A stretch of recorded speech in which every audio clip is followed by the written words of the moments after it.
And now, here's your host of Shaping Success, Wes Tankersley. What is up, everyone? Welcome to Shaping Success. I am your host, Wes Tankersley. This is the morning coffee. Here we go. Tuesday morning coffee. We are, I think this is, let's see, we got 5, 6, 7. I don't know. I'm running out of time. I'm not going to count them out, the episodes, but, you know, we're going to have a few. That was, episode 7 is where we're at right now. For the year, for the new season. I don't know why I call it a season because I don't really think it's a season. I think that it is just a year. It's how many episodes we do in a year. Last year was over 100, and we just keep trying to do more and more and more and more and more. And does it ever stop? I don't think so. Rockin' Raccoon, what's up? Yeah, so we're going to keep doing it. That's what we're going to do. And it's funny because it's just one of those things that I refuse to quit. I've been doing it for 5 years. And like I said, the seasons are years. You can go that way. You can go look through it. And it's morphed into many different things. It started out just being me interviewing people. And that went on for about 2.5 years, and I got guests. And it was funny. I was thinking about like the reflection on how it worked out because my friend Jay got sponsored by a clothing company, and he was talking about something, and I was thinking about my first real big episode. I'm going to sneeze. I can feel it. Sorry about that. Was with the creator of No Fear, Mark Simo. And if you've ever, if you're Gen X, if you're, in the 90s, late 90s, early 90s, No Fear was a huge thing. I remember collecting those shirts, wearing them, those things, getting, like you had your No Fear shirt. Thank you for the bless you. This is live, so there's no, it's not getting edited out. You're going to hear me sneeze. But No Fear was a big one. And somehow, some way, it's a weird story, but I interviewed Mark Simo, and his current company, Trust Me Vodka, is what he's doing right now. But I got to interview him, and we were talking about shirts and things like that. And it just was interesting to think about where that interview was. And it was like probably the 20th episode I did. And I'm almost to 300. And that's over a span of, this is, like I said, year 5.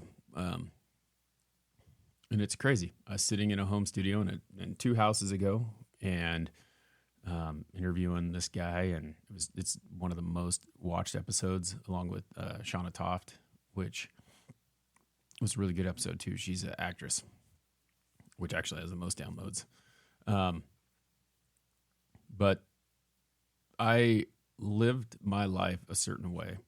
And those of you who know me, and this will lead into the topic, this is kind of the way that it goes. But those of you who know me, you see most people who see me on TikTok or anywhere that know me now don't know who I was then, like the type of person that I was. And it's funny because I think I probably gave myself more of this persona than anyone else did. But I was a very march to my own tune type of person when I was growing up.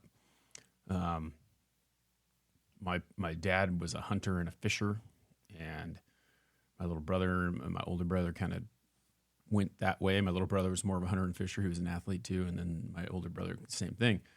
And I went hunting a couple times, and I didn't think that it was something that I wanted to do. So my connection with my father was kind of short, not, there wasn't a whole lot that I wanted to do other than go play sports all the time. And so, I ran into a friend of mine last year for the first time in a while, and I had this conversation with him, and I just thought of myself as like this cocky person who was a jock, who didn't do what other people were doing, did my own thing. And the majority of the reason why I would do that is because it was comfortable, because for me, I didn't want to get out of my comfort zone. And I used to laugh at the people who would do the announcements on the school, because you're like, I didn't go to a very big school. It had about 800 people in it, 200 per class. But like in high school, they did the announcements in the morning, and they were on this big old TV screen in front of the whole school talking. And, like to me, that was embarrassing. That wasn't something that I would do. And, 4 years ago, I decided that I was going to get out of my comfort zone and start talking in front of a camera and start doing things that I wouldn't normally do, and became something a little bit different. But I had all this knowledge and these things that I wanted to do. And I think I probably figured out when I wanted to be a teacher that I was a decent talker. And I know that a lot of times I ramble and I say things that don't make sense, but more times than not, they do make sense.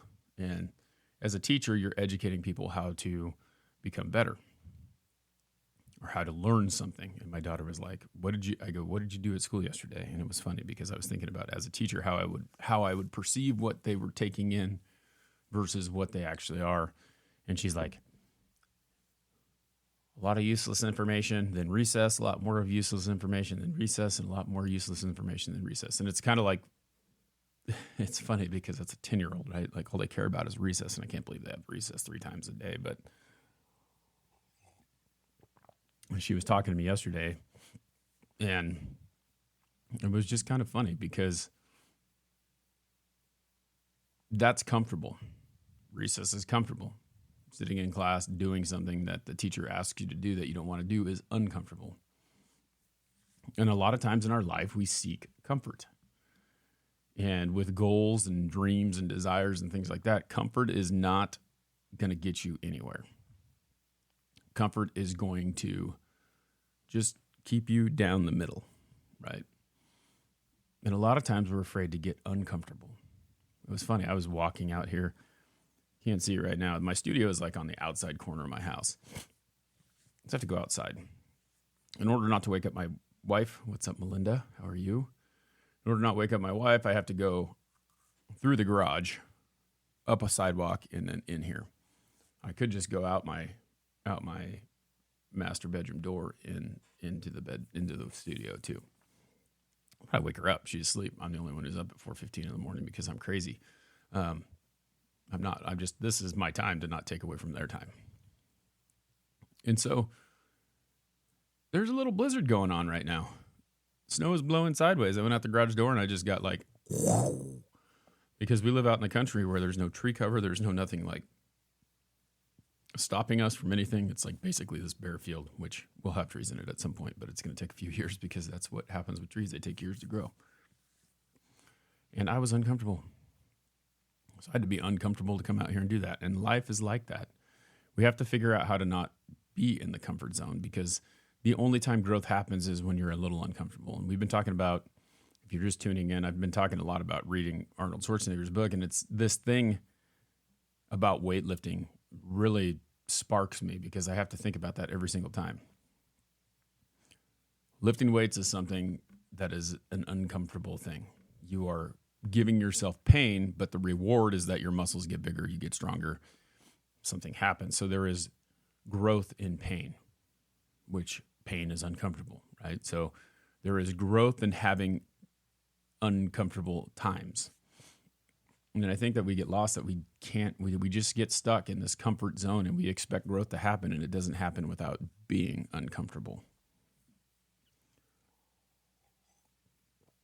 So that's the difference between people who reach their goals, is that they continue to find a way to be uncomfortable, because the uncomfortability, I don't know if that's not a word, but being uncomfortable is what makes growth happen. So I sought that out and I realized that, hey, this is not something that I want to do all the time, but it is uncomfortable. And finding a way to seek out the uncomfortable things that you are doing and realize that uncomfort provides the growth that you need, you have to start looking around and thinking, am I comfortable? It's great to go to a job every single day, have work, have ideas, have those types of things happening, but not really do anything, like going through the motions. And I think that what happens with me is I get to the point where I'm just so bored that I can't find the uncomfort to make myself stronger.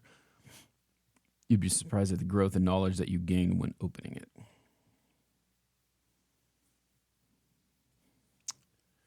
So, as you start to think about that, what are you doing? How are you becoming uncomfortable in your own day? Are you walking on those coals and your feet burning because you're trying to be uncomfortable? So there is strength in uncomfort, right? Of being uncomfortable. what does getting comfortable being uncomfortable mean? It means that you're getting used to being in situations that are outside of your comfort zone. You might even actively pursue activities that put you outside of your comfort zone.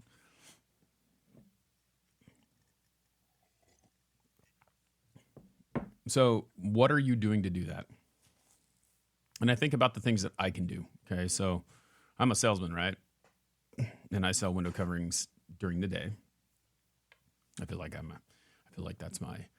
this is my superhuman ability here. And during the day, I sell window coverings. So it's kind of like I'm the mild-mannered window covering salesman. But what can you do? What can you do to get uncomfortable? Well, I can sit there and I can take, I was looking this morning just before I got in here, like how many appointments I have today. And I have one. I need to have 4 a day in order to make the living that I need to make. So now I have to go out and figure out how to do that. Well, I don't necessarily know that I just want to go knock on doors, or I want to go go to realtors' offices and things like that to meet these people who could help me to possibly get better leads and things like that. I feel like that's out of my comfort zone. But the funny thing is that I started to reach out to these people that I know, and lo and behold, I have some really good connections that I need to reach out to more and more. And that's what I'm going to do today. When I'm done, I'm going to go out and I'm going to go talk to some of these people again, because what I've found out is that being uncomfortable and going and having these lunches with them, going, saying hello, knocking on their door, handing them out flyers to give to their clients has got me more customers. And it's interesting. It is uncomfortable, but that is where the growth is going to be coming. If I want to have more clients, I need to go find them. So getting out of your comfort zone, going and saying hi to someone. Fear is temporary, regret is forever. Very good, Angela. I appreciate that. That's one of those things that you have to do.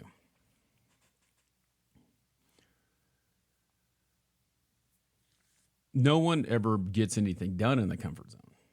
No one ever reaches any goals in the comfort zone. So that's really it. That's the reminder that I have today for myself. What am I doing? How am I comfortable?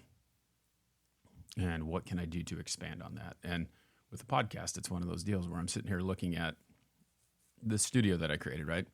I've created this studio so that I can actually have in-person interviews where people can come and sit inside the studio with me. That's my grandfather's chair right there. That I wish I could find another one, because I would like to sit in that one while I interview people and then have someone else in another one over here. But in order to get that set up, I have to do a lot of things that I haven't done. What is very comfortable for me is to sit here and go into Ecamm, hit the live button. What's going on, Jen? And hit record. And then I know that all I have to do is take that and slide it over here and post it on YouTube, and I'm done, right? But there's other things that I can do. I have a camera over here that I still have not set up, and most of the reason why I haven't is because it's going to take some work, and it's uncomfortable for me to do a little more work. So I need to get comfortable being uncomfortable. And what happens from that is I'm able to give you a better picture and make, just a little bit better podcast for you. Those are all things that you have to deal with. Growth is uncomfortable. So that's my challenge for you today, to go out and figure out what it's going to do, what it's going to take to reach that goal. Because a lot of times we just want to go through the motions. I know that I have to get up at 4:15. I know that I'm going to be out here at 5. I know that I'm going to go take a shower, get breakfast, do the same thing that I do every single day.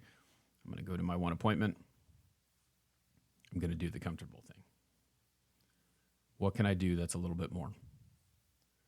If your goal is to do push-ups, if you're doing 10 today and that's easy and you're good at that, then do 11, do 12, do 13, do more.